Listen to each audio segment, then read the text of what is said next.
What is Universal Life, UL insurance? Universal Life, UL insurance is a type of permanent life insurance that evolved from whole life insurance policies. While traditional whole life insurance has fixed premiums and a fixed death benefit, adjustable whole life policies allow the death benefit and premiums to change based on the insurer's experience with factors like mortality rates and investment returns. The policyholder has no control over these changes. UL insurance, however, is considered the most flexible type of life insurance because it combines permanent insurance with tax-advantaged investing and gives the policyholder control over various aspects of the policy. A major reform came into effect on January 1, 2017, that significantly changed the calculation of parameters for determining the tax advantages of these policies. Policies issued before this date maintain their grandfathered rights, but caution is advised, as certain changes could cause these rights to be lost under the new rules. Transparency through unbundling. Unlike term and guaranteed whole life insurance, which bundle the three pricing factors mortality costs, investment returns, and expenses, UL policies unbundle these factors.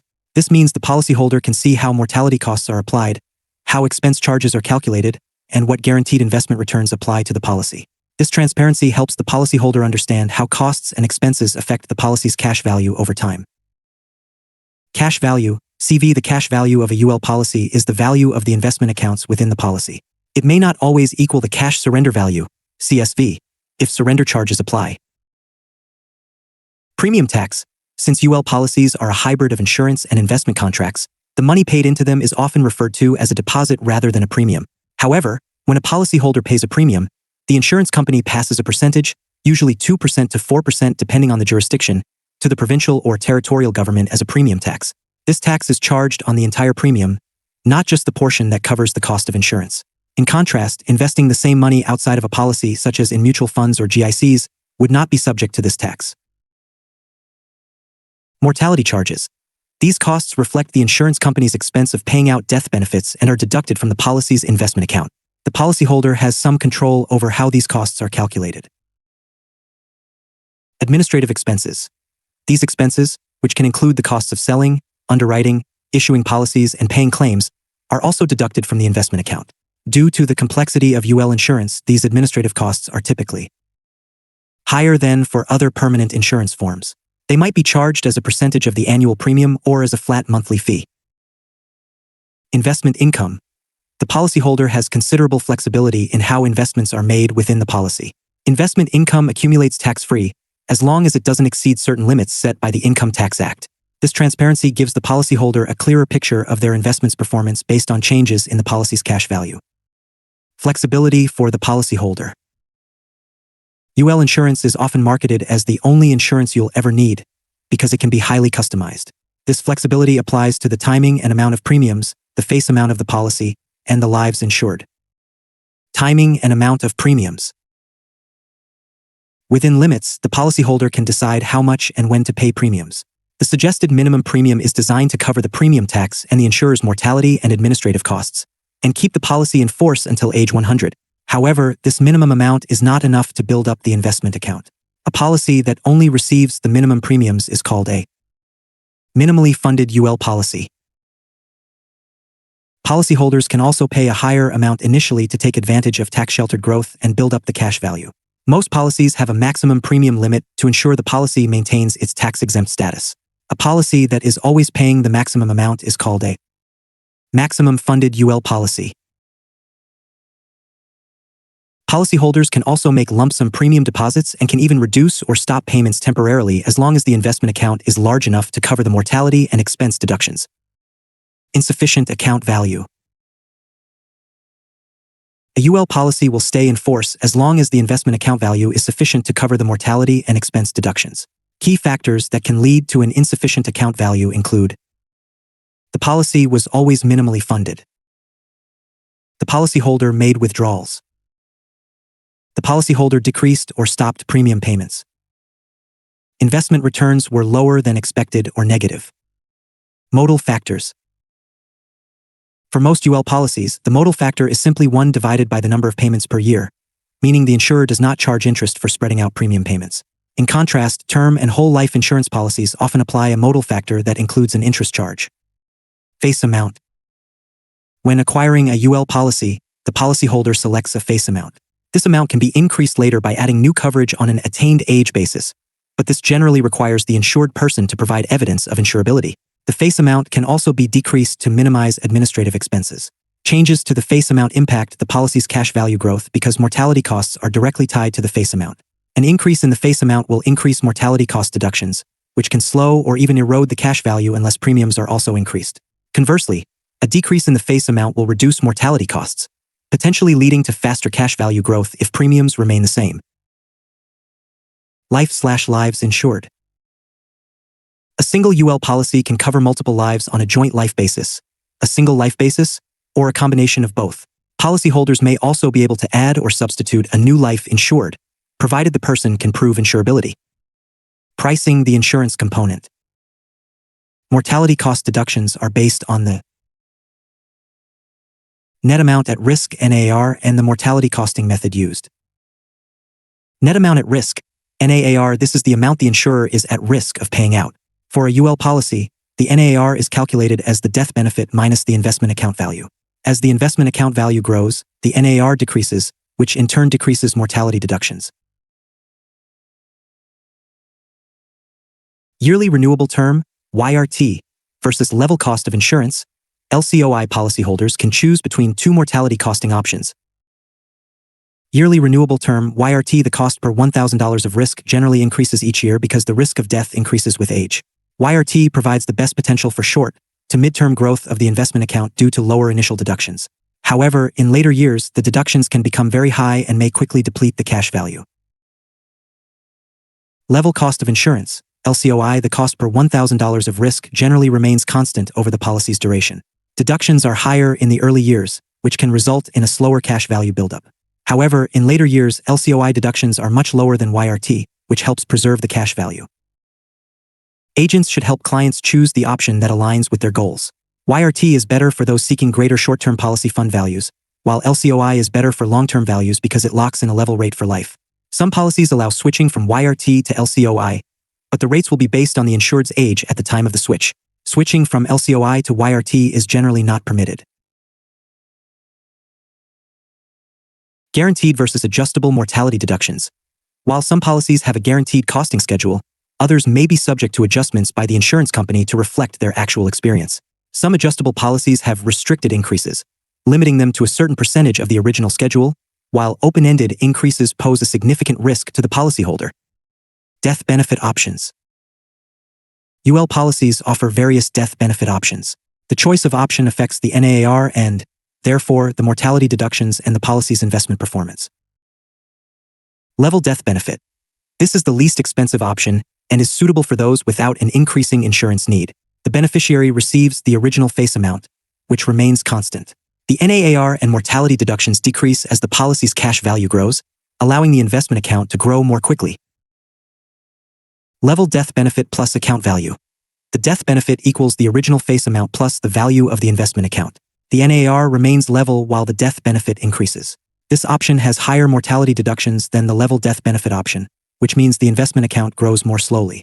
However, the beneficiary receives the original face amount plus the full account value as a tax-free death benefit. This option is suitable for those who pay large premiums in excess of the minimum funding amount. Level death benefit plus cumulative premiums. This is typically the most expensive option. The beneficiary receives the original face amount plus the total gross premiums paid.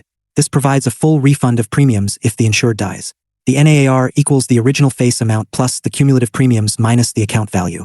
This option can reduce mortality deductions fairly quickly and is suitable for policyholders who intend to maximize their premiums. However, if the account value exceeds the death benefit plus cumulative premiums, the excess is kept by the insurance company. Index death benefit. The death benefit is the original face amount indexed for inflation, typically tied to a measure like the Consumer Price Index, CPI, or a chosen annual rate, e.g., 1% to 8%. The NAR may increase over time, potentially leading to increasing mortality deductions. This option is appropriate for covering a future liability that is expected to increase with inflation, such as the tax liability on appreciating assets. Investment components. The investment features of UL insurance are a key differentiator from other life insurance policies, and they require active management by the policyholder. Net premiums. The net premium, gross premium less premium tax, mortality and expense deductions, is invested in the policy's investment account. Exemption test. The insurer may limit net premiums to ensure the policy remains tax-exempt. If the policyholder deposits an amount that exceeds this maximum, the excess is placed in a non-exempt side fund, and any investment income earned in that side fund is taxable annually. Tax deferral. Investment income earned in the tax-exempt investment account is not taxable at the time it's earned, similar to an RRSP.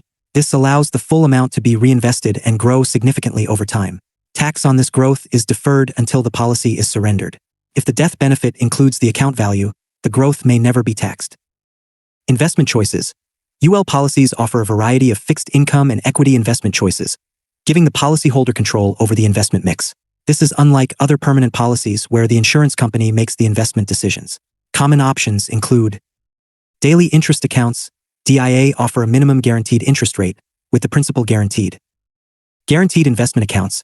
GIA offer a fixed interest rate for specific terms and function similarly to GICs, with a minimum guaranteed return and principal protection.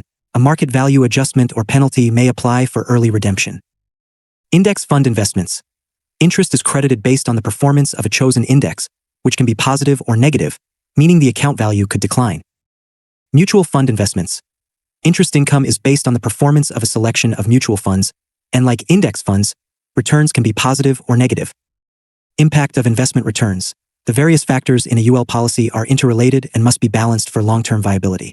Lower than expected or negative investment.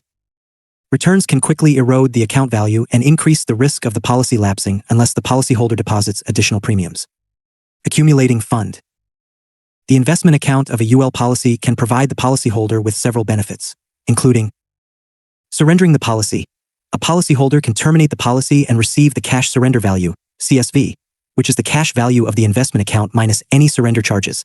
Surrender charges are typically applied during the first 5 to 10 years to compensate the insurer for expenses. Surrendering a policy will often result in a taxable policy gain. Policy withdrawals. Partial surrender policyholders can withdraw funds from the investment account, which is considered a partial surrender and may result in taxable income.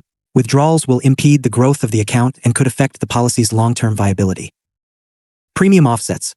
A policy's investment account can grow large enough to fund future mortality and expense deductions indefinitely, allowing the policyholder to stop paying premiums while keeping the policy in force.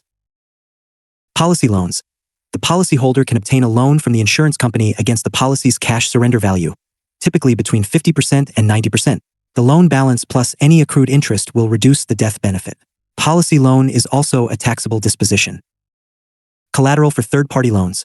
A policyholder can use the cash surrender value as collateral for a loan from a third party, such as a financial institution, to avoid the taxable disposition that would result from a withdrawal or policy loan. The cash value remains in the policy and continues to grow on a tax-sheltered basis. Leveraging. This is a variation of a third-party loan where the policyholder obtains a loan from a bank using the policy's cash surrender value and death benefit as collateral. The debt, including principal and accrued interest, is typically not repaid until the death of the insured. These loans are not taxable, and the proceeds can be used for other investments or to supplement income. If the loan proceeds are invested to produce property income, the loan interest may be tax-deductible. This strategy is risky if investment returns are lower than expected, as the accrued debt could exceed the policy's cash surrender value, forcing the policyholder to surrender the policy to pay off the loan. Distribution upon death. What happens to the investment account depends on the death benefit option chosen. Level death benefit. The insurer usually pays out only the face amount, though some policies pay out any excess in the investment account. Level death benefit plus account value. The policy pays out the original face amount plus the full value of the investment account. Level death benefit plus cumulative premiums. The policy pays out the face amount plus the sum of all premiums, regardless of the investment account's value. Any excess is retained by the insurer. Index death benefit. The policy pays out the indexed face amount, and any excess in the investment account is retained by the insurer.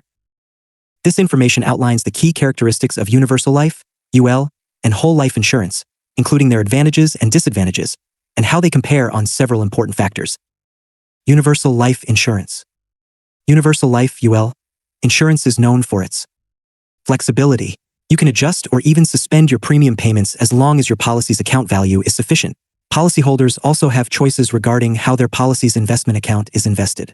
Within certain limits, this type of policy offers the opportunity for tax-sheltered investing. Additionally, you have several options for how the death benefit is structured. However, this flexibility comes with some drawbacks. The product can be complex and difficult to fully understand. You must actively monitor the investment account's performance and make adjustments as needed. A missed premium can cause the policy to lapse if the account value is no longer sufficient to cover deductions. The policy's performance is also sensitive to changes in investment performance, and the entire premium is subject to premium tax. Unlike whole life, universal life insurance policies generally do not pay dividends. Whole life insurance. Whole life insurance is typically less complex than universal life. Premiums are usually level for the life of the policy. If you miss a premium payment, an automatic premium loan will be triggered, and additional loans will be made until the cash surrender value, CSV, becomes zero, at which point the policy will lapse. The insurance company, not the policyholder, chooses how the policy's reserves are invested. The death benefit is generally not affected by the value of the investment account. Unlike universal life, whole life policies may pay dividends. Comparing key features. Premiums. Universal life premiums can be increased, decreased, or suspended, while whole life premiums are typically level for the life of the policy. Mortality and expenses. For a universal life policy, deductions and expenses are taken from the investment account. With whole life, these are taken from the policy reserves. Investments. A universal life policyholder chooses how the investment account is invested. For a whole life policy, the insurance company makes these investment decisions. Dividends. Universal life policies do not provide policy dividends, whereas whole life policies may. Modal factors. These factors, which apply if premiums are paid other than annually, are generally not used with universal life policies but do apply to whole life policies. Using universal life, UL, insurance. UL insurance is most suitable for investment-savvy individuals who have long-term insurance needs and are also looking for tax-advantaged investment opportunities. Maxed-out RRSPs and TFSAs.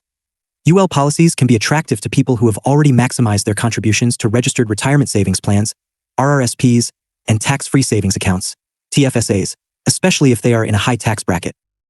Tax-free retirement income. A UL policy can provide a tax-free source of retirement income through leveraging.